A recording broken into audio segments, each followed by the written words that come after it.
What is up, guys? It's the Sound Alchemist, and today I'm back to talk about Warhammer 40K. Today is obviously October, aka Orctober, where we will dive into the lore of the orcs for this entire month, ending with Hollow Week, horror-themed stories about the 40K universe. And today, I'm going to go into just how terrifying the orcs can be, because oftentimes when you see the orcs, you see them in kind of a goofy sense, especially if you're watching like the Hammer and Bolter episodes. I feel like orcs have to be goofy, but in a brutal and menacing way. Oftentimes they're just kind of seen as like silly guys, but the orcs are much more than that. So here are a few examples of the orcs just being a menace when it comes to just how terrifying they are. So without further ado, let's dive into this orky lore. The door opened, and I stopped. Beyond it, orcs lined both sides of the corridor. They had been watching for me. The moment I appeared, they roared their approval. They didn't attack. They simply stood, clashed guns against blades, and hooted brute enthusiasm. I had been subjected to too many celebrity parades on Armageddon not to recognize one when it confronted me. And I went numb from the unreality before me. I stepped forward, though. I had no choice. I walked. It was the most obscene victory march in all of my life. I moved through the corridor, hold and the bay, and the massed ranks of the greenskins hailed my passage. I saw the evidence of destruction that I had caused around every bend: scorch marks, patched ruptures, buckled flooring, collapsed ceilings. But it hadn't been enough, not nearly enough, only enough for this, whatever this is. At length, I arrived at a launch bay. There was a ship on the pad before the door. It was human, a small in-system shuttle, and it was not built for long voyages. No matter, as long as it has Vox systems and it would still operate, that's all I needed. And for some reason, I knew that it would be. Gazgul Mag Uruk awaited me beside the ship's access ramp. I did not let my confusion or the sense that I had slipped into an endless waking nightmare slow my stride. I did not hesitate as I strode towards the monster. I stopped before him, met his gaze with all the cold hatred of my soul. He radiated delight. Then he leaned forward, a colossus of armor and bestial strength. Our faces were mere centimeters apart. Our souls bear many scars from the days and months of my defeat and captivity, but there is one memory that, above all other, haunts me. By day, it was a goad to action. By night, it murders sleep. It lives with me always, the proof that there could hardly be a more terrible threat to the Imperium than this orc.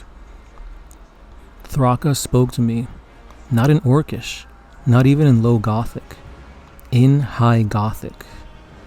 "A great fight," he said. He extended a huge clawed finger and tapped me once on the chest. "My best enemy." He stepped aside and gestured to the ramp. "Go to Armageddon," he said. "Make ready for the greatest fight." That is pretty crazy when you think of just how unorganized and just how much of a mess it is to be around orcs. They only care about a good fight, a good crumpin'. They fight amongst each other, and here you see them in this eerie parade, just looking at you and cheering, knowing that you gave them exactly what they want, a good fight. And that just shows you just how badass Commander Yarrick. Commissar Yarrick is one badass dude, fighting in the wars of Armageddon, fighting against orcs, besting one of the orc warlords, taking his power claw for his own, donning an amazingly powerful cybernetic eye, and he got the nickname Old Bale Eye because he could shoot lasers from it, and this terrified the orcs. Knowing that a single Umi bested an orc warlord and is now using their technology, their weapons against them, this is why Gazgul loves Yarrick so much. He saw him as not a threat per se, but just his best enemy that could give him a good fight. And that is why, even though Yarrick has been captured and should be dead a couple times over, Gazgul allows him to live, so that he can muster his defenses again and give him an even better fight for the next time. And that just shows you that even though the orcs are brutish, under the command of Gazgul, they could be an insurmountable threat to the Imperium and humanity. And now, on to the next passage. In life, in the stinking flesh, the orcs were colossal. Every single one of them as big as a space marine. They simply radiated weight and power, from the huge knotted masses of their shoulders to their tree-like forearms and wrecking ball fists. Laurentis had never seen creatures express such manifest strength and density by simply existing. They were literal muscle and power. They were fury and rage. They were raw noise and brute strength. They were monsters.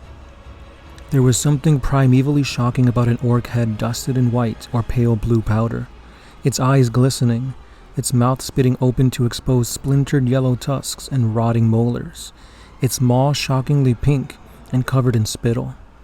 It was an atavistic thing. The orcs was the primordial predator that man had fled from when he had lived in caves. It was the beast, the myth behind all other monsters. It was the murderous face of man's oldest, purest terror. And these monsters barked, roared and bellowed as they attacked. They tusked open jaws as massive as those of Grox. They hacked and slammed their blades into the warriors of the Shield Corps, ripping Adeptus Astartes ceramite plate armor asunder. Every blow resounded like a thunderclap, like a slap to the face. The rain sprayed off of everything, bouncing off armor, helms, and blades, mixing with blood, flooding the ground, and splashing underfoot. Dazed, Laurentis stepped backwards. He trembled, for he knew there had been long ages of Imperial history when the green-skinned tribes had posed the greatest of all threats to the security and continued existence of the Imperium of mankind.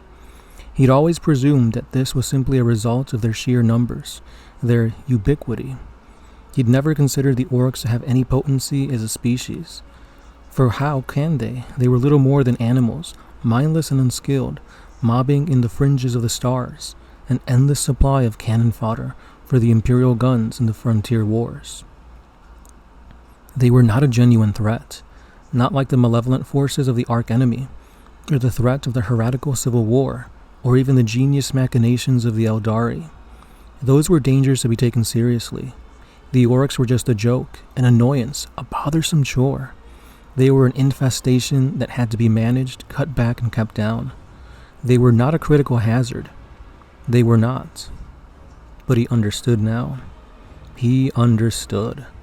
Laurentis, he understood why past eras of mankind have lived in fear of the greenskins for centuries, why the frontier wars have raged forever, why the periodic wars had been threats that had caused an entire population of colonized systems to simply evacuate and flee, why the prospect of a credible war boss and his horde was something that could make a sector governor or war master quake.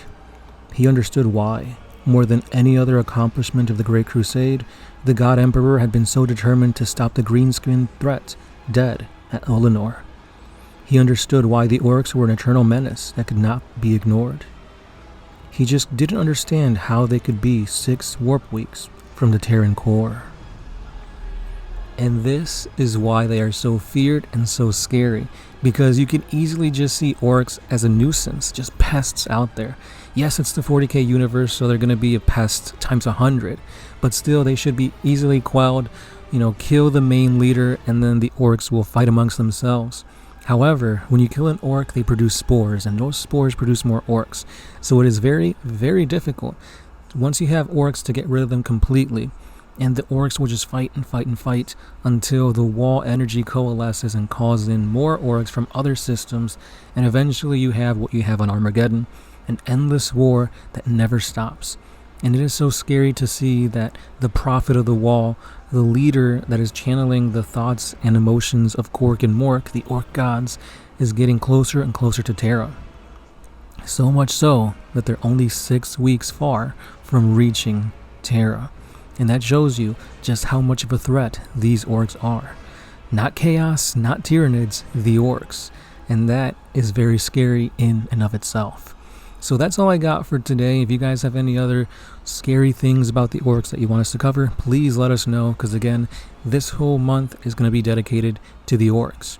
So again, guys, thank you for watching, commenting, sharing, and subscribing. And as always, it's the Sound Alchemist, part of One Mind Syndicate, signing out.